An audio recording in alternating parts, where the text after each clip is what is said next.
przyszedł czas, jeszcze będzie pięknie nam. Więc spróbujmy jeszcze raz.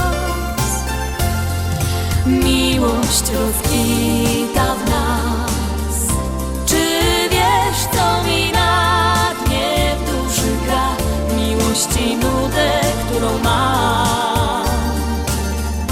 Chcę, by w twoim sercu była tam. Wiem, że ty też kochać chcesz. Tak mocno dziś przytulisz mnie i wypowiem słowa te. Kocham cię. Każdy potrzebuje miłości.